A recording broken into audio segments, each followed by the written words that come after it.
Alright, so in this video we'll be looking at the hydraulic radius and some things to go along with that. You'll use the hydraulic radius in almost all open channel calculations, whether you're finding velocity or the volumetric flow.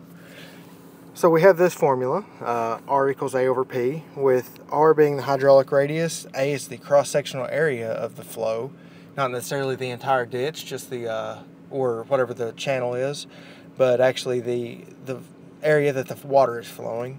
And then P is the wetted perimeter. That's going to be the perimeter of the open channel that is making contact with the flow of water.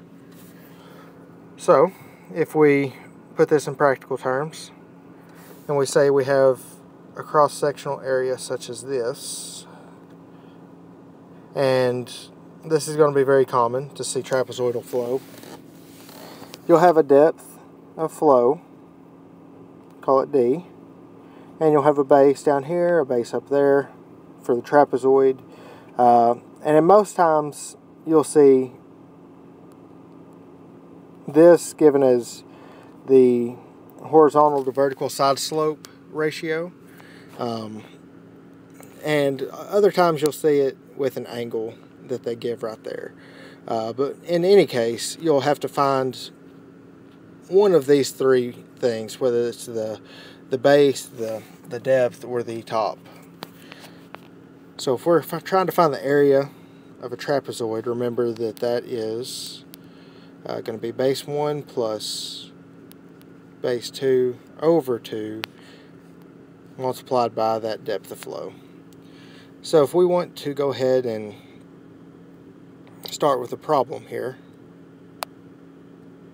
and we say we have this same type cross section, and we'll call this base 1 15, we'll say the depth,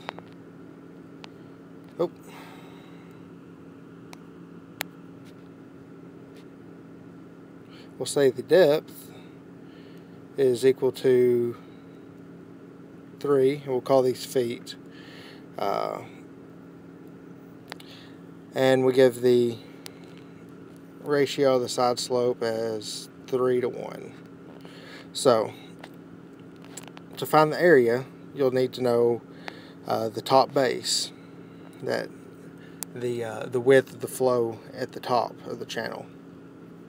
And we know with the 3 to 1 side slope, we can say this 15 is going to be there. So we'll have, for base 2, we'll have the 15 plus this area, this length right here, on either side that extends beyond base 1.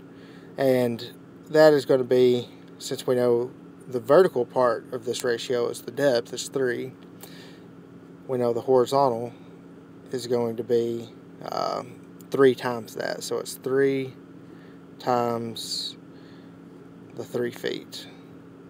And then it's on either side, so we'll have times 2. So multiplying that, we get, it is 9 times 2 is 33 feet. So that is our base 2. We can go ahead and jot that down. So base 1 is 15, base 2 is 33. So we can know that the area is going to be 15 plus 33 divided by 2 multiplied by 3.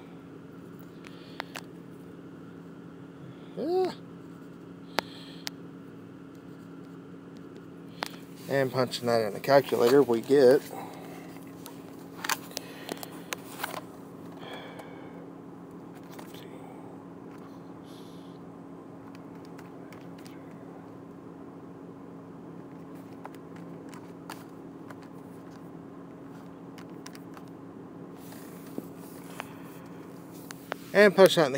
we will get 72 square feet for this area that the water is flowing. Now to find the wetted perimeter, we can do something similar. Draw this back up here. We know that this now is 33, 15, 3 feet. Then we have the 3 to 1 side slopes. So if we're trying to find this length right here,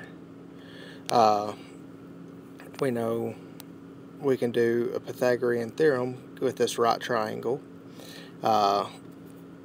This width over here on this side is going to be what we said earlier, the 3 feet times the 3 to 1 ratio. So we know that that is going to be 9.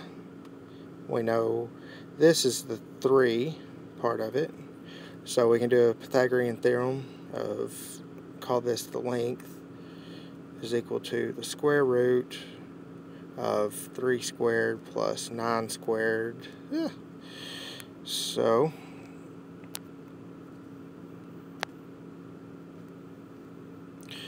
we'll just call it the square root of 90. Well, we can leave that in those terms. So to find the hydraulic radius after all that, we could say the area, which we know is 72 feet squared, is going to be divided by the wetted perimeter, so it's going to be the 15 plus our length on both sides, so 2 square root 90. And that gives us final answer,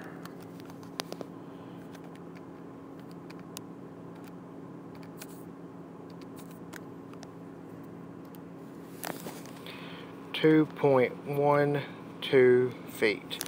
And see and keep note that that is in feet. We have feet squared divided by feet, giving us hydraulic radius in terms of length. Thanks for watching. If this was helpful to you in any way, go ahead and click like and subscribe.